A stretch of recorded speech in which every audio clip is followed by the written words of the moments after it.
Good evening, everybody. Karthik Krishnan. I run a data security company.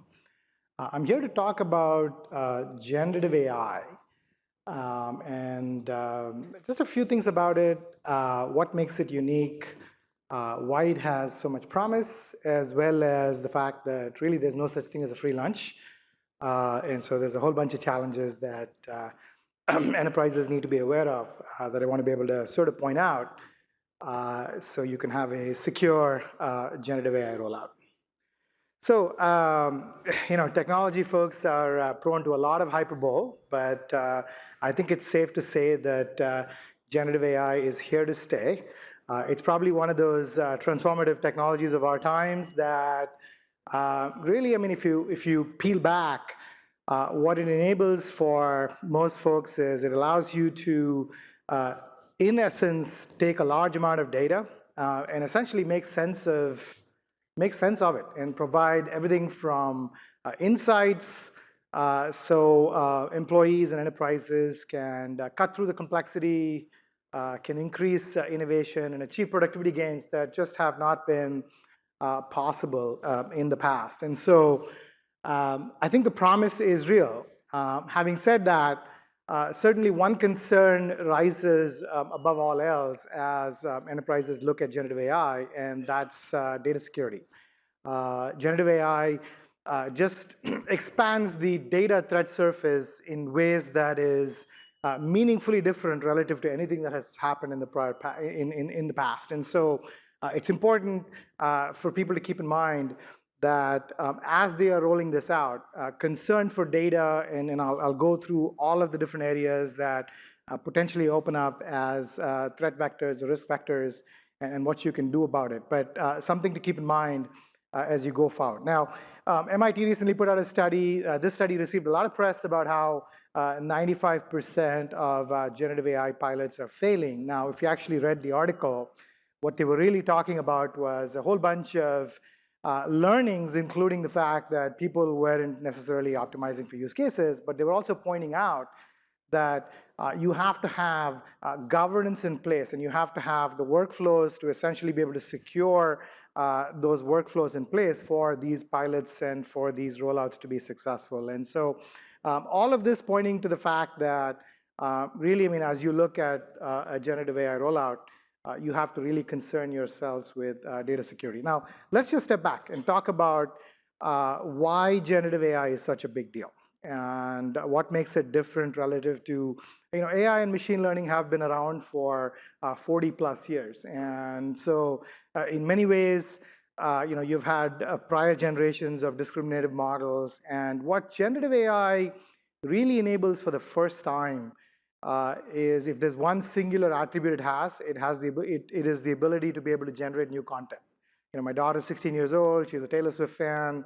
For the first time, you can actually feed generative AI models Taylor Swift songs, and it can actually spit out a new song as if she created it, right? Now, if you think about that as a concept, that is not something that has ever been possible before. And what that fundamentally speaks to is what's called the ability to generate new data and new data patterns. And so it's exactly the same as a human system, right? Which is, if I were to give you a whole bunch of information as we learn around the world, you can actually, make contextual inferences and actually do new things. That's different from just the mass aggregate of data that you have been used to. And so fundamentally, that is a concept that is very, very different. And the reason that that can happen is because if you look at machine learning models in the past, people think of it as, oh, you feed these models data and then it's going to spit out like it's going to make sense of it and spit out output. That's never actually been the case. The reality is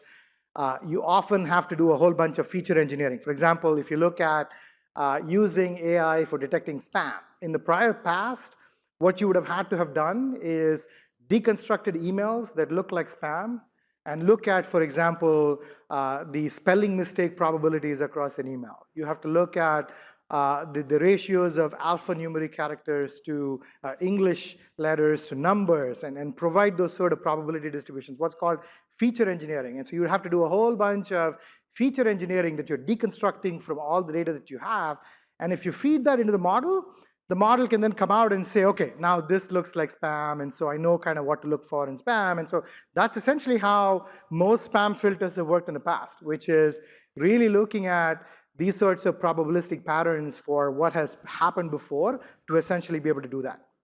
If you look at generative AI, it's completely different. You don't have to do any feature engineering upfront. You can pretty much feed it data. It is actually going to essentially build up inferences on data distributions, figure out what looks like it's bad, what looks good, and essentially be able to make sense of the world that it's actually looking at, which means it can train in an unsupervised manner, fundamentally different relative to what's traditionally been possible. Now, this makes this unique because A, it obviates the need for a lot of work that you have to do up front. But secondly, it's going to work the way a human does, right? Which is we're going to make sense of the world around us, and that's exactly what deep learning models do.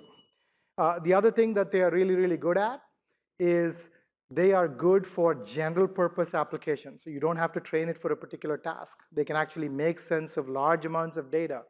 And traditional models have generally tended to plateau out after a certain amount of data. And so they can't really take on new data and train, whereas generative AI models have almost an infinite capacity to be able to learn. And so they can continue to learn, they can make sense of the world, they can generate new patterns. And all of these things are fundamentally unique relative to what's been possible.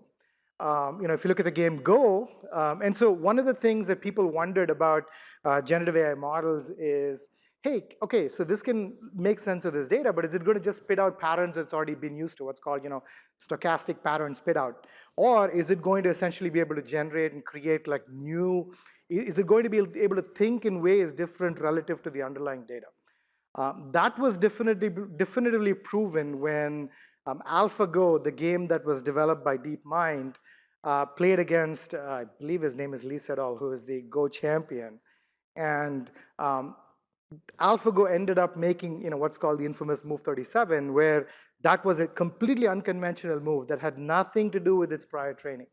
And so then eventually AlphaGo went on to beat the Go world champion, and Lee Sedol ended up retiring saying, I can't beat machines anymore, right? So which means the idea that these things can actually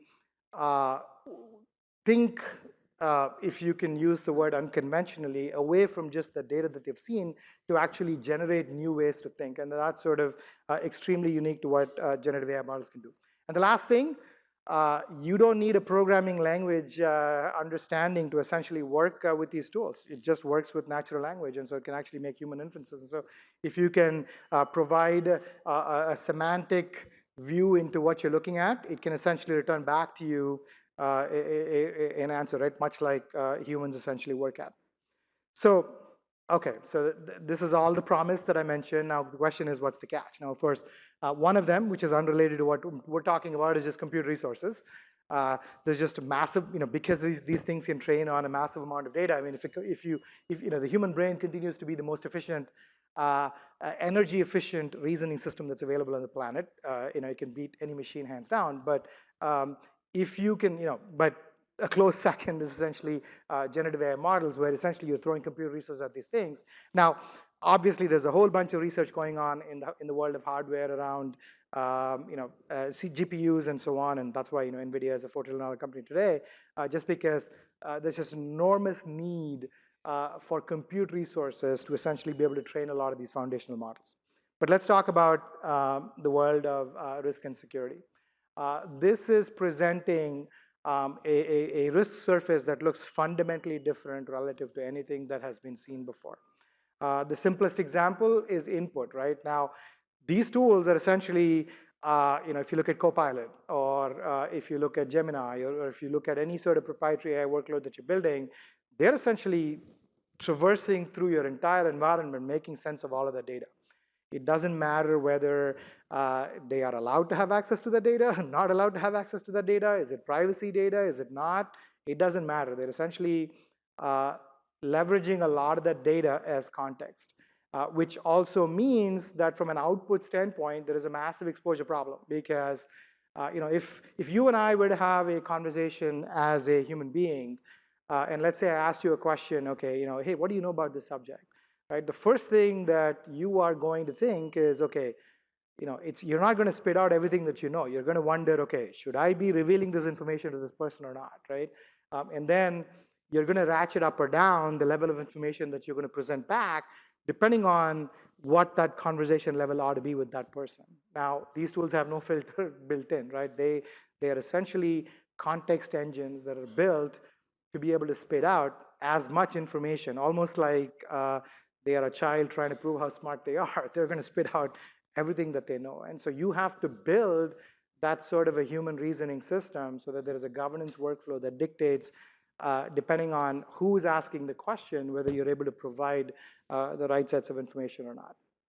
The other thing is these tools are now embedded into a lot of your workflows. They're in chat, they're in Teams, they're in Salesforce, in your CRM tools. They are getting built pretty much into every one of your existing applications, which means they are now accessing a lot of this information without a whole lot of oversight. That's the reality of modern environments as the applications are getting constructed. And it's not just about your own environment, it's also about the extended supply chain. If you are an AWS vendor, now the question is, what is AWS doing with the information that you are essentially hosting on this service, or any applications that you are putting this on? As a data security vendor these days, I'm seeing increasingly like there are huge questionnaires that I have to fill out about, okay, how are you using my information? Are you using this to cross-train your models?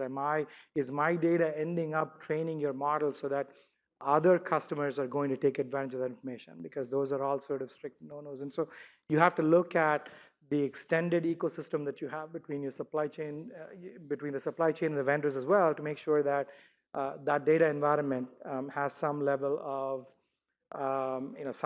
governance.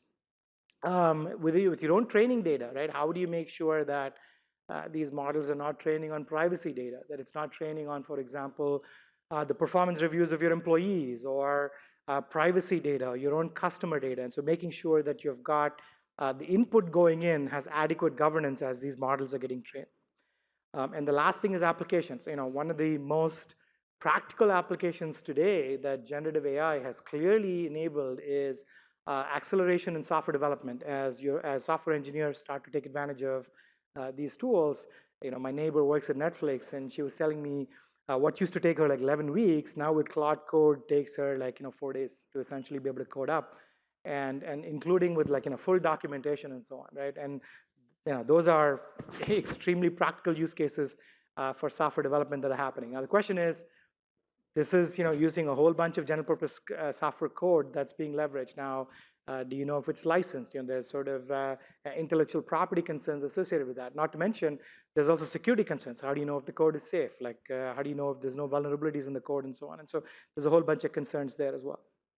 So data security starts to become front and center as you look at rolling out generative AI. And it's no different from any traditional application infrastructure. It's just a multi-manifold problem in terms of how complex it is. But the reality is, if you break it down, it comes down to the same questions, which is making sure that instead of asking the question, do the right sets of people have access to the right sets of information, you're asking the question, do the right sets of agentic AI workflows have access to the right sets of information? But also, once these applications have been trained and are ready to serve up your customers, how do you make sure that you've got a governance infrastructure in place to ensure that you are ratcheting up or down the right sets of access? So, it really comes down to, when you face any sort of a complex problem, the question is, the immediate thing is to really break it down into sort of first principles thinking, which is know what data you have, know how you want to protect it. So it really starts with an effective understanding of your data environment, making sure that you know where all of your data is that is worth protecting or worth having a good sense of where it is. The second thing is understanding where there's risk against that data. Everything from things like permissioning to entitlements to who has access to information. Have you classified your data correctly? To is it sitting in the right location?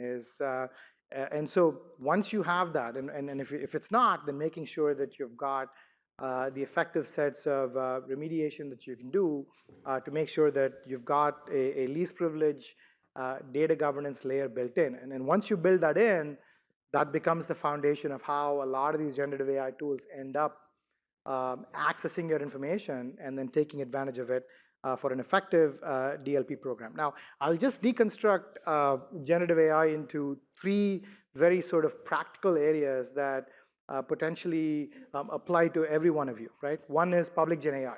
As your employees are accessing tools like ChatGPT and Perplexity and so on, what a lot of enterprises are now calling shadow AI, you absolutely have to make sure that sensitive data doesn't end up through these channels, because that is not just a data leakage problem.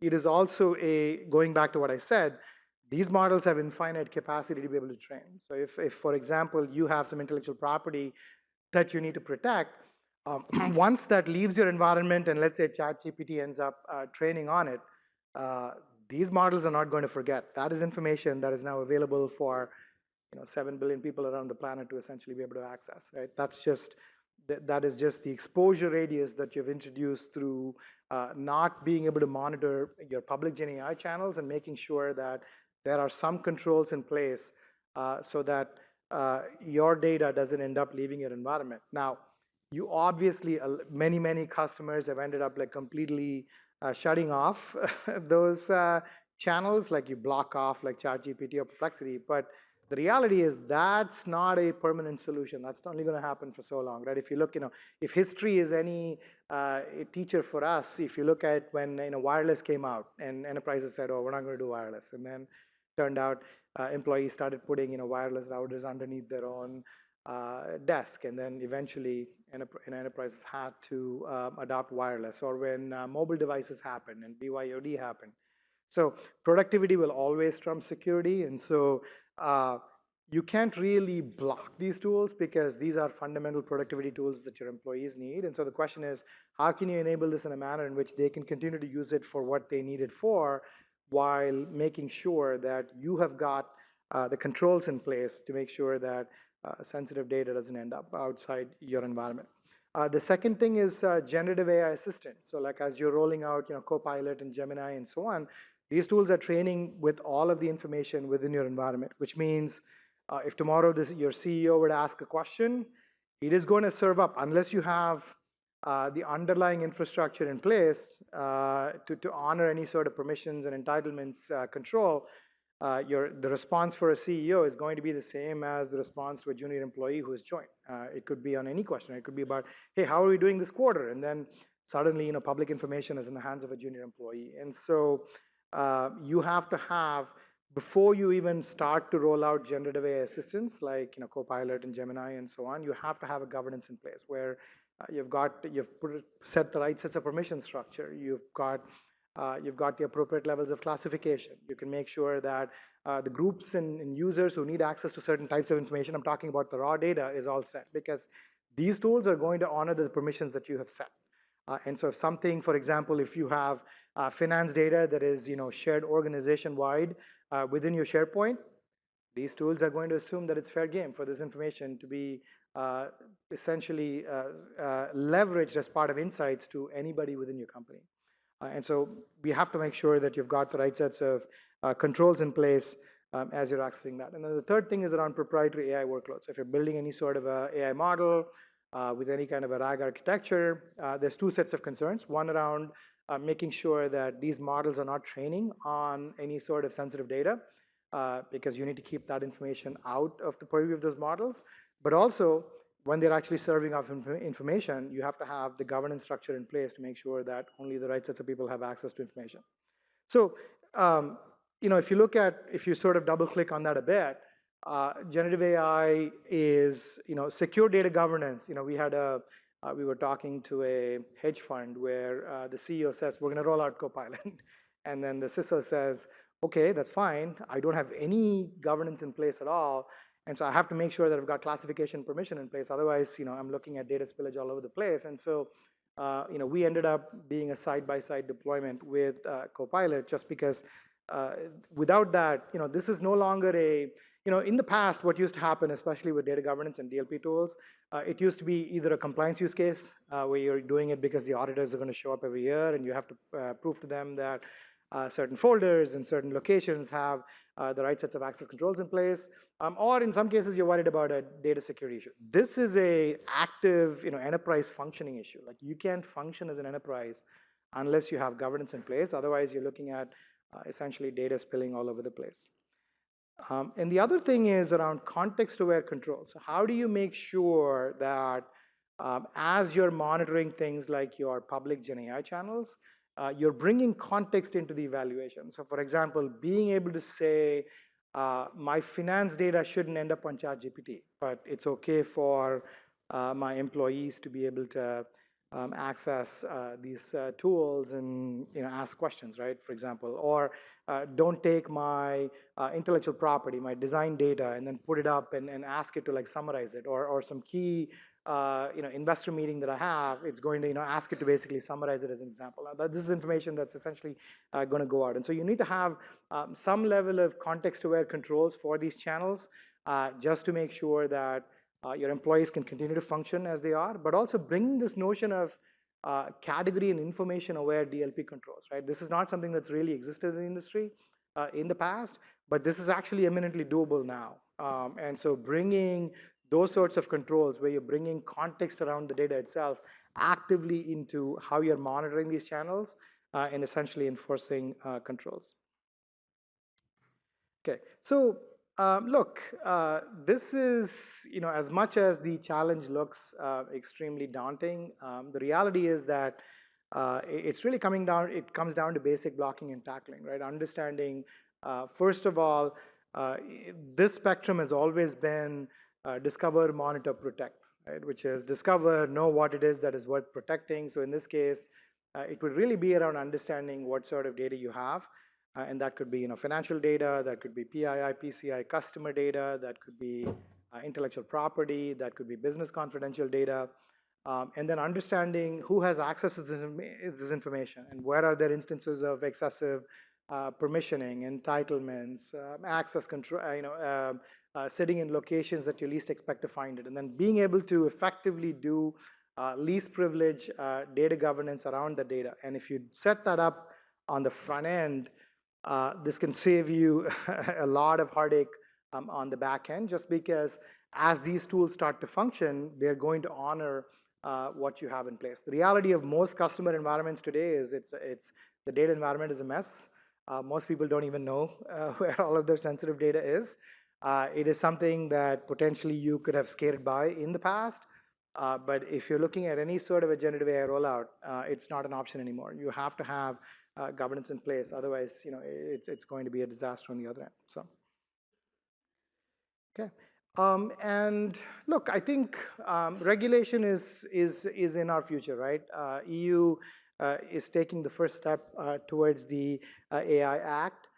It is going to be probably the first, most meaningful regulation that has come out around this. And so, much like privacy regulations happened, I would say, like 3 to 5 years ago, AI regulation is going to happen. And so so it's no longer going to be a plausible deniability where you can say, oh, this just happened, right? This is, so the responsibility for any sort of a data leak, any sort of a customer's confidentiality getting violated is now, through the use of AI, is going to be squarely in the hands of the enterprise. And so, so the EU Act is happening. Likewise, the FTC is coming out. In fact, I had heard from a CISO on Wall Street about a month ago. He was, apparently the SEC sent out a missive to every single hedge fund CISO saying, "Hey, what are you guys doing about, AI, the use of AI, and your data security, right?" And so then that led to a whole bunch of people just scrambling, trying to kind of figure out, okay, we've got to bring our environments into compliance. And so this is a here and now problem. In fact, even if none of you did anything with, say, generative AI assistants or build AI models, public GenAI is here to stay. So, almost every one of your employees, you can assume, is actually using these tools, including in some cases probably to develop code and then potentially check it back into your environment as well. In which case, there's another issue of how do you monitor that to make sure that you don't have public source tools and GPL code getting checked in, and of course all the consequent security issues associated with that. And so independent of whether you're actually deploying these tools or not, the fact that your employees are using these tools and that those become extremely valid vehicles for data exfiltration and data leakage is something that ought to be a concern. And then, of course, the individual states are going to follow. And so this is essentially going to follow the same playbook that GDPR led to all the state acts with CCPA in New York and other countries following regulation. And so the regulatory concerns are going to happen. So look, I think I'm going to end on this note, which is this is probably the most transformative technology of our times. There is no there's no mistaking, there's no hyperbole on it at all. It's just a fact. And as much as you may see a lot of press about, oh, this deployment is failing, that deployment is failing, the reality of this kind of technology is it is going to be overestimated in the short term and underestimated in the long term, exactly like any transformative technology. And so if you look 10 years out, you'd be wondering, almost every enterprise is going to wonder like how you function without this. But in fact, the defining change that I have seen, like if you looked at, say, mobile, or if you looked at cloud, security was often an afterthought. The cloud happened, when did AWS happen? Probably in the mid 2000s. It wasn't until 5, 6, 7 years later that security vendors started to actively come in and help provide security around those environments. Mobile was the same way. When mobile happened, security followed. For the first time, I'm actually seeing security governance go side by side with generative AI deployments, just because almost every enterprise is extremely scared about the security implications of this. Much like what I said, if some of your data ends up on one of these public channels, it's no longer a traditional data leakage issue where if I ended up inadvertently sharing information with you, okay, that's one-to-one, right? This is a model that is going to train on your data and not forget about it. And I'm not trying to scare any of you. That's just a fact, right? That's why generative AI holds so much promise, but that's also why it is such a challenge. And so effective data security governance becomes an essential first step. Has to be side by side with your generative AI rollouts. And so if there's something, but the nice thing that I'm here to report is it's eminently doable. Just because much like generative AI presents such a challenge on that side, there are many, many companies that are actually leveraging generative AI technologies to also make sense of your environments, like make sense of your data environments, help you understand and implement effective data governance a lot better than has traditionally been possible at scale for like multi-petabyte environments. With that, I just want to stop here and see if there's any questions.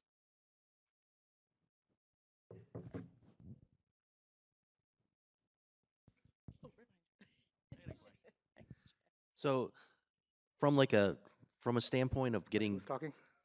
I'm right here, sorry. Okay. Me.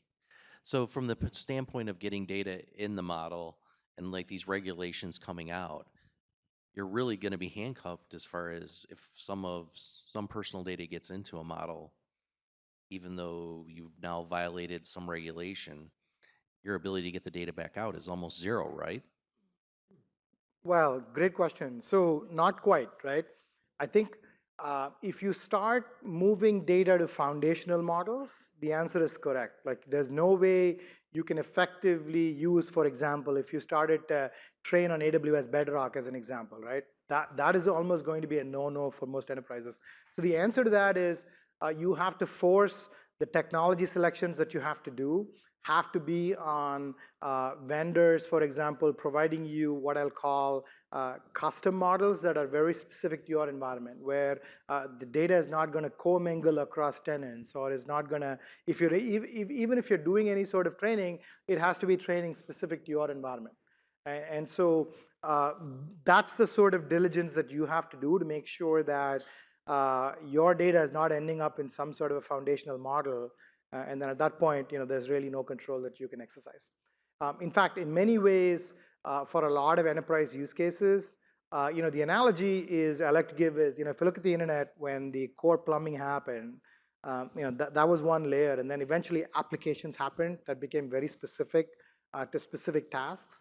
The same thing's going to happen here, which is not every one of your use cases requires a ChatGPT 5 with a trillion parameters and sort of hundreds of millions of dollars for training. You're going to have very task-specific models that come out that have a very optimized set of parameters, but also very, very local to your environment that doesn't end up sort of commingling data across your tenants and so on. But that's where the industry is headed, and that's really one of the biggest concerns that most enterprises have as they're looking at rolling out new technologies.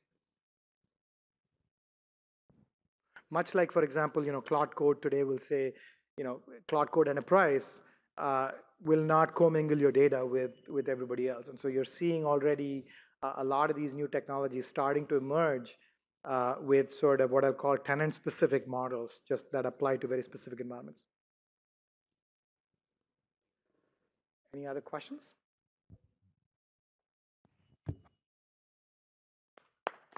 Thank you.